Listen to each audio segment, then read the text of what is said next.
नमस्कार, साहित्य तक के बुक कैफे के एक दिन एक किताब में मैं जयप्रकाश पांडे आपका स्वागत करता हूं। और आज मैं मुकुल अमलास के यात्रा संस्मरण मैं चलती जल चलता साथ में इसके साथ उपस्थित हूं। यह यात्रा संस्मरण मुकुल अमलास के अब तक की यात्राओं पर उनके अनुभवों पर आधारित है। खास बात यह कि इसमें उनकी आध्यात्मिक यात्राएं, उनकी पर्यटक के रूप में जो उन्होंने यूरोप को देखा है वो यात्राएं, हिमालय की यात्राएं, नदियों के किनारे जो उनकी यात्रा है, उन सब पर जो उनका अनुभव है वह लिखा है।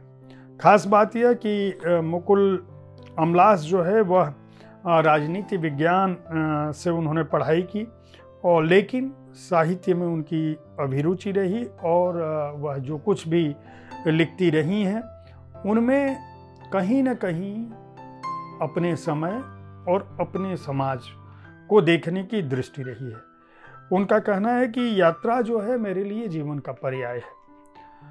अगर ईश्वर ने हमें कदम दिए हैं तो हमें कोशिश करनी चाहिए कि हम उस धरती को देख सकें जो धरती हमें मिली है। उसके लिए यात्रा करना बहुत ज़रूरी है। उनका तर्क ये है कि जैसे तितली अगर पंख फड़फड़ाना भूल जाए या चिड़िया उड़ न सके या मछली तैरे नहीं तो जीवंतता कहाँ बचती है। यानी जीवन की जीवंतता को अगर देखना है तो सैर कर दुनिया की गाफिल जिंदगानी फिर कहाँ, यह मानती हैं। ये भी मानती हैं कि अगर किसी जगह और को देखना है, स्थान को देखना है तो आपको पैदल यात्रा करने की कोशिश करनी चाहिए, लेकिन पूरी दुनिया को आप पैदल नहीं आंक सकते। लेकिन जिस भी जगह जाइए वहाँ के समाज को देखने के लिए ज़रूरी नहीं है कि आप 5 तारा होटलों में रहिए, हवाई जहाज़ से ही यात्राएं करिए। जहाँ ज़रूरी है वहाँ हवाई जहाज़ से जाइए, लेकिन आप वहाँ के मानस में बसने के लिए, वहाँ की मिट्टी को समझने के लिए, वहाँ के जीवन को समझने के लिए, वहाँ के लोगों को समझने के लिए, खान पान और प्रकृति को समझने के लिए, उस जगह को समझने के लिए स्थानीयता को तलाशने की कोशिश करिए। ये यात्राएं, इनमें उनकी यूरोप यात्रा भी शामिल है, यूरोप के कई देश जिसमें स्विट्ज़रलैंड, फ्रांस भी शामिल है। इसमें हिमालय का हिस्सा भी शामिल है। और वे किस तरह से लिखती हैं, आप अगर हिमालय की गोद में एक है जिसका उन्होंने लिखा है कि किसी विदेशी कवि ने कभी कहा था कि लोग मर जाते हैं पर सैलानी जीवित रहते हैं सदा। वे रहते हैं घर्षित पथों में, कुचली हुई बर्फों में, सीटी बजाते जंगलों में और तोड़ी मुड़ी पत्तियों में जिसे अभी अभी पतझड़ की हवा बहा ले गई है। पहला यात्रा संस्मरण उनका एक आध्यात्मिक यात्रा है जो उन्होंने की थी महावतार बाबा और उनसे जुड़ी हुई किंवदंतियों के साथ। श्री माँ इस यात्रा की प्रेरक थी और उन्होंने अपने पति के साथ इस यात्रा को किया। नैनीताल से होते हुए वह जब ऊपर जाती हैं, पांडुखोली पहुंचती हैं, वहाँ के नैसर्गिक सौंदर्य को देखती हैं और वहाँ एक गांव में रुकती हैं। इसी तरह से उनकी आगे की यात्रा जो है कश्मीर से लेह तक की है, उसका वर्णन इसमें है। वहाँ वो किस तरह से बुद्ध और बुद्ध के जीवन से जुड़ी हुई चीज़ों को देखती हैं।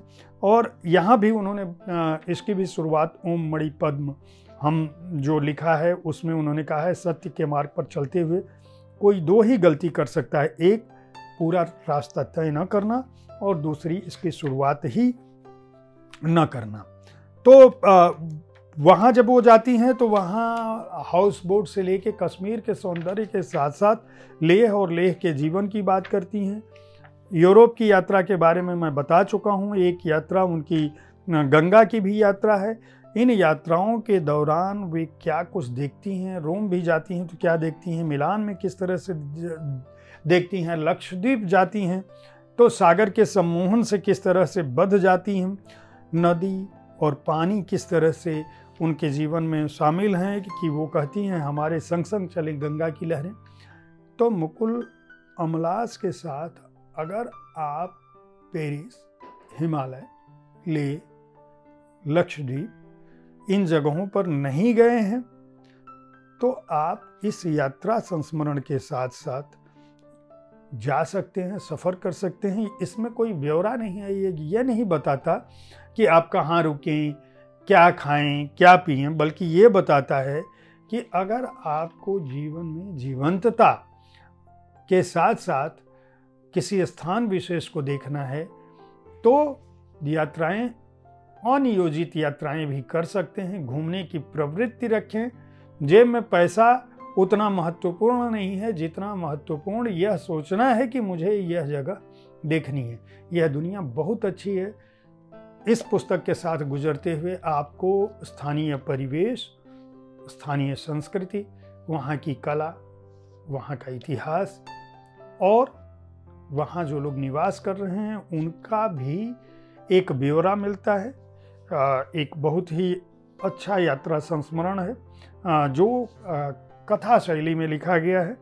इसे आप खरीद कर पढ़ सकते हैं। इसे सर्वभाषा प्रकाशन ने प्रकाशित किया है, जो सर्वभाषा ट्रस्ट का ही एक उपक्रम है। हार्ड बाउंड संस्करण का मूल्य 350 रुपये है और पृष्ठ संख्या है 134। उम्मीद है साहित्य तक का यह एपिसोड आपको पसंद आया होगा। इस कार्यक्रम में आप किस तरह की पुस्तकों की चर्चा चाहते हैं, इसके बारे में अपनी राय से हमें ज़रूर अवगत कराएं। हमारी कोशिश होती है विविध विधाओं की पुस्तकों के साथ आपके पास हर दिन पहुंचूं, ताकि आप अपनी प्रिय विधा की पुस्तक चुन सकें। पुस्तकें खरीदते रहें, पढ़ते रहें, अपने को ज्ञानवान बनाते रहें, जागरूक रखें, जीवंत रखें और हमें प्रतिक्रिया देना न भूलें। धन्यवाद।